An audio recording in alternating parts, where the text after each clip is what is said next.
Je vous salue. Aujourd'hui, nous allons déterminer le module et l'argument principal de ce nombre complexe. Alors, déjà, je tiens à vous dire que ici, ce complexe est un produit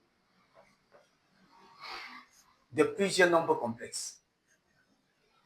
Voici le premier nombre complexe, 3, EI, pi sur 4. C'est un nombre complexe de module 3 d'argument pi sur 4. Ça peut être divisé comme deux nombres complexes. Pourquoi deux? Je vais vous expliquer. Ici, j'ai 3 exponentielle I pi sur 4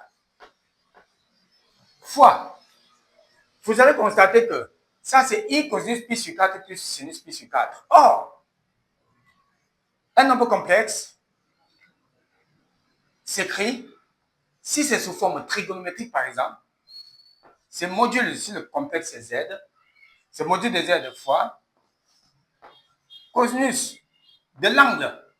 L'angle, je vais appeler ça θ. θ étant l'argument de Z, plus I sinus θ. Donc, ça veut dire quoi? Ça, vous voyez que le coefficient de cosinus c'est 1 et non I. Chaque fois que vous aurez I comme coefficient de cosinus, alors il faut mettre I hors de la parenthèse. Ça veut dire que si je mets I en facteur, ici, quel nombre multiplié par I me donne I, c'est 1. Donc j'aurai tout simplement cosinus de pi sur 4. Le coefficient de sinus pi sur 4, c'est 1. Quel nombre fois I me donne 1? C'est moins I. Parce que si je mets I fois I donne I carré, ça fait moins 1. Donc, pour avoir plus 1, je mets moins I en facteur. I sinus pi sur 4. Comme ça, I fois moins I, ça va donner moins I carré. Comme I carré, c'est moins 1, moins I carré, c'est moins 1, ça fait plus 1. Alors, vous voyez que on quitte d'ici pour là. Premier nombre complexe. Deuxième, je vais ranger ça, ça va faire troisième nombre complexe. Je continue. 3, EI, pi sur 4. Ça, c'est la forme exponentielle. La forme exponentielle de I, c'est un imaginaire pur, positif. Le module d'un argument, d'un imaginaire pur, positif, c'est la valeur absolue de la partie imaginaire.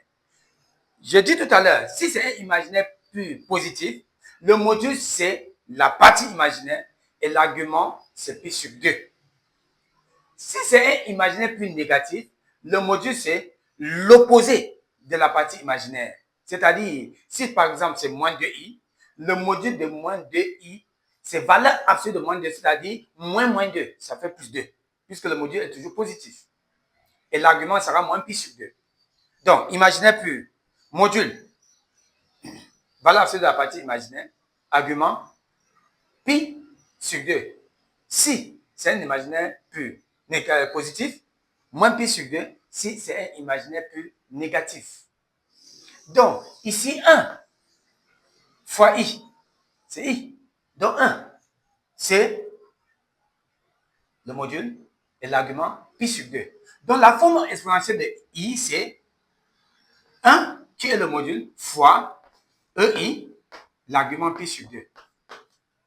Ici, qu'est-ce que je constate? Chaque fois que vous allez voir le signe moins devant le coefficient de sinus, ça veut dire que ce signe moins-là va venir ici et là. Ça, c'est la façon la plus simple de comprendre.